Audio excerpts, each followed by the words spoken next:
We are starting to see an economic slowdown in Europe. We are starting to see Germany slowing down. We're seeing France slowing down. How do you think that's going to ripple into your economy? Well, first of all, I'm happy to report that the Greek economy has proven particularly resilient. We will have significant growth rates for 2023. I expect growth in excess of 2%. And my goal has always been to significantly exceed the Eurozone growth, average growth. And I think this is a success, taking into consideration everything that had happened to Greece over the past decades. So I think Greece is back for good. We just won our second mandate. We have a very clear reform agenda. We just got to investment grade, which was an important milestone for the country after 13 very difficult years. And if you look at all the indicators, I think we will do significantly better than the Eurozone average. And I'm cautiously optimistic that we can maintain this growth track for the long term. So what's your goal then economically for 2024 in light of potential 4% interest rates from the ECB for longer?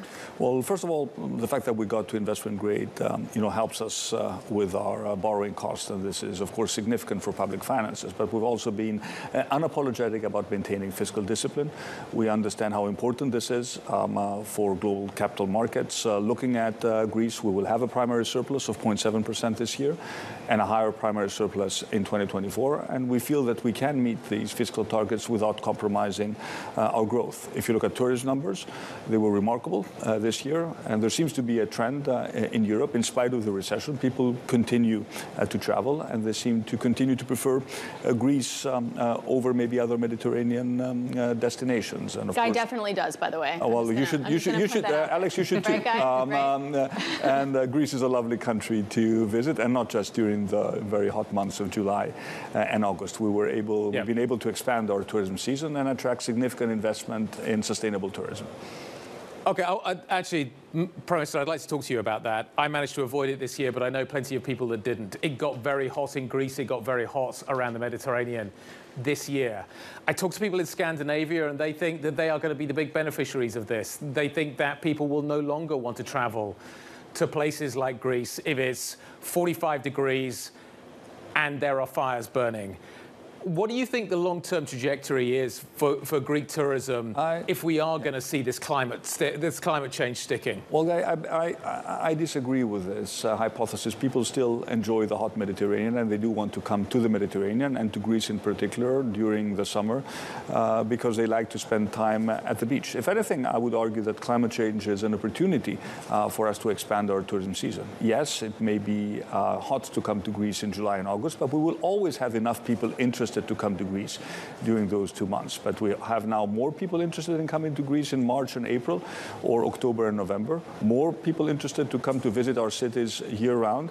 And expanding our tourism season has always been an important priority for us. And I think, Guy, that there will be more people who, given the choice, will choose not to take their holidays in July or August. Not just because it may be too hot, but because it's too crowded. So for us, it's a great opportunity to expand our tourism season and also to open new destinations on the mainland for people to explore. So it's still going to be some time until the Scandinavian beaches or the Danish or Swedish beaches are going to compete with the Greek beaches. I don't see this happening anytime soon. I'll pass that message on next time I see them. You did face some criticism, though, in the way that you handled the wildfires this year. What lessons do you think you learned? Look, I mean, the climate crisis is here, and it's here for good. We've always had wildfires in the Mediterranean, but we had particularly intense wildfires this year, and we also had unprecedented floods. So it's very clear that we need to focus more on short-term adaptation. And this is, of course, a case I'm also making to my European colleagues. We spend trillions of euros on long-term mitigation, and rightly so, because we want to be leaders in the climate transition. But we also need to support people when they lose their livelihoods, their houses, as a result of climate disasters today.